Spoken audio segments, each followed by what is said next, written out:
तो हेलो दोस्तों, कैसे हैं आप सब लोग। जय हिंद। आज हम बात करने वाले हैं बिहार में होने वाला चुनाव। दिन पे दिन जो है बहुत चर्चा में आ रहा है बिहार का चुनाव। तो दिन पे दिन जो है चर्चा में आ रहा है बिहार, और 14 नवंबर को जो है बिहार चुनाव रिजल्ट आ जाएगा कि कौन बनेगा सीएम बिहार का। लेकिन इस बार जो है सीएम बनना नीतीश कुमार के लिए एक बहुत बड़ी मुश्किल खड़ी हो सकती है मेरे भाई। जी हाँ दोस्तों, बिल्कुल सही सुना आपने। नीतीश कुमार के लिए इस बार बिहार का मुख्यमंत्री बनना बहुत ही मुश्किल हो सकता है। तेजस्वी यादव जो है लगातार जो है नई पर नई स्कीम, नई पर नई योजना लॉन्च कर रहे हैं। और तेजस्वी यादव ने एक बड़ा ये जो है ऐलान किया है कॉन्फ्रेंस करके, प्रेस कॉन्फ्रेंस करके। उन्होंने कहा है कि बिहार में जो है हम सरकार बनते ही 20 दिन के बाद, यानी आज ये महागठबंधन की सरकार बनते ही जो है नीतीश कुमार, जो है महागठबंधन की सरकार बनते ही जो है तेजस्वी यादव जो है सीएम बनेंगे। फेस जो है महागठबंधन का सीएम फेस तेजस्वी यादव हैं।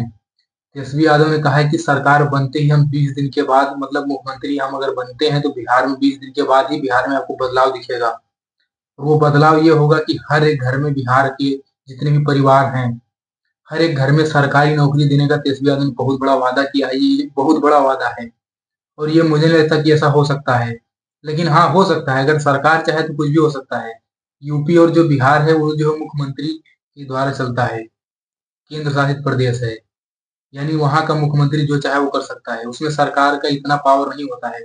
जो वहां का स्वयं मुख्यमंत्री होता है यूपी बिहार का, उसकी पावर ज्यादा होती है। तो तेजस्वी यादव का क्या लगता है आपको, बिहार चुनाव में कौन मारेगा बाजी?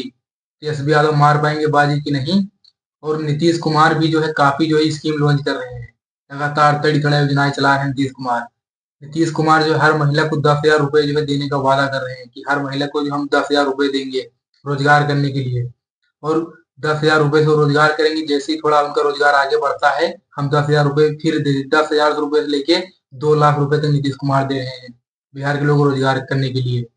लेकिन रोजगार करने के लिए 10,000 से कोई रोजगार नहीं होता। मैं आपको बता दूं कि आज के जमाने में 10,000 लेके आप कोई रोजगार नहीं कर सकते हो। आप रोड पे रेडी लगाओगे तो उसमें आप कुछ भी नहीं कमाओगे। आप बहुत कमाओगे तो पूरा दिन मेहनत करने के बाद 500 रुपये कमाओगे। और 500 रुपये कमाने के बाद आप घर पे लेके जाओगे, पूरा दिन साग सब्जी लेके आओगे, शाम को पैसा खत्म। पूरा दिन कमाया, अगले दिन खत्म। तो मुझे लगता है कि 500 रुपये कमा के बिहार के लोग बदल जाएंगे। और बिहार के लोगों से जो है मैं बहुत बड़ी अपील करता हूँ कि अपना वोट जो है सोच समझ के आप डालें, क्योंकि मौका जो है 5 साल में एक ही बार मिलता है। 5 साल के बाद जो है नेता, जब चुनाव आता है तो नेता जनता का पैर पकड़ता है। और जैसे ही चुनाव हो जाता है तो जनता जो है नेता का पैर पकड़ती है। तो ये जो है हकीकत बात है। और इसमें जो है जागरूक होने की जरूरत है। यूपी के हों चाहे लोग बिहार के हों चाहे कहीं के भी हों, ये जो भी लोग मेरा वीडियो देख रहे हैं आप लोग, तो आप लोगों से हाथ जोड़ के गुजारिश है कि आप लोग जो है अपना वोट, एक एक वोट बहुत कीमती होता है, आप अपना वोट जो है बहुत ही सोच समझ के डालें। और बिहार चुनाव में जो है कुछ गड़बड़ हो सकती है इस बार। नीतीश कुमार मुख्यमंत्री मुश्किल ही बन पाएंगे। लगातार प्रशांत किशोर जो है बिहार चुनाव में लगातार जो है बाजी मार रहे हैं। और प्रशांत किशोर ने चैलेंज किया है बीजेपी को कि अगर बीजेपी में दम है, नीतीश कुमार में दम है, अगर अमित शाह में दम है तो वो जो है अकेले चुनाव लड़के बीजेपी अलग दिखाए। और एनडीए का जो है, एनडीए और इंडिया गठबंधन जो है दोनों बड़ा गठबंधन है बिहार में, और ये दोनों चुनाव लड़ने के लिए काफी जो है सीटों से, काफी पार्टियों से गठबंधन है। और सारे सीटों पे करीब में दोनों के, इंडिया के और इंडिया गठबंधन के भी जो है उम्मीदवार उतरेंगे विधायक यानी चुनाव लड़ने के लिए। लेकिन प्रशांत किशोर ने कहा है कि नीतीश कुमार 30 से 35 सीट से ज्यादा नहीं जीत पाएंगे। और नीतीश कुमार को सीट भी शायद 50 ही मिल पाई है। 50 की 60 सीट मिलनी थी, बीजेपी चुनाव लड़ेगी और 50 सीट पे नीतीश कुमार लड़ेंगे। तो बीजेपी को तो पहले ही पता है कि नीतीश कुमार की 30 से 40 सीट ही आने वाली है।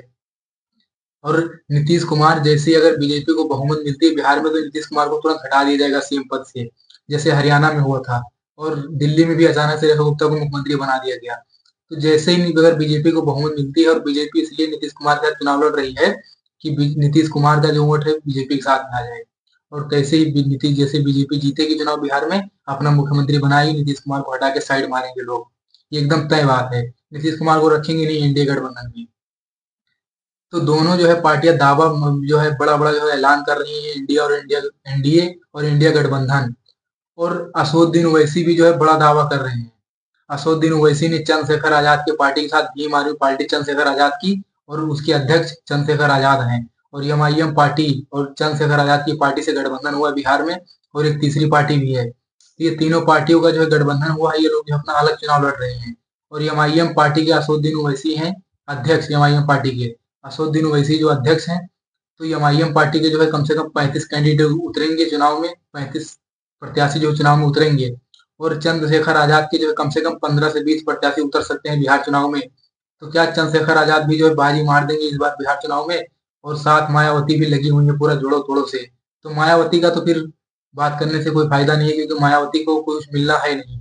वो जो खाली पीली जो वोट काटने का काम कर रही है। तो मैं मायावती से यही कहूंगा कि अगर वो बिहार का चुनाव ना ही लड़े तो अच्छा होगा उनके लिए, और पैसा खाली पीली मायावती का खर्चा होगा। तो मायावती ने बड़ा ऐलान किया है कि जितनी भी सीटें बिहार में, सारी सीटों से मायावती के कैंडिडेट उतरेंगे। लेकिन सारी सीटों से उतर तो जाएंगे, चुनाव तो लड़ लेंगे, लेकिन चुनाव लड़ना और चुनाव जीतना बहुत बड़ी बात है। सब लोग लड़ते हैं चुनाव, सब लोग, लेकिन जीतता उसमें से एक ही है। एक ही जगह पर एक विधायक की जो सीट है उस पर कम से कम 4 से 5 6 लोग चुनाव लड़ते हैं, लेकिन उसमें से जीतता एक ही है। तो मायावती का जो है मुझे नहीं लगता कि शायद कुछ हो पाएगा। और अन्य बाकी आप लोग दोस्तों अपनी राय जो कमेंट बॉक्स में टाइप कर सकते हैं। चलिए दोस्तों मिलते हैं आज की वीडियो में इतना ही। चलिए दोस्तों मिलते हैं अगले वीडियो में। जय हिंद।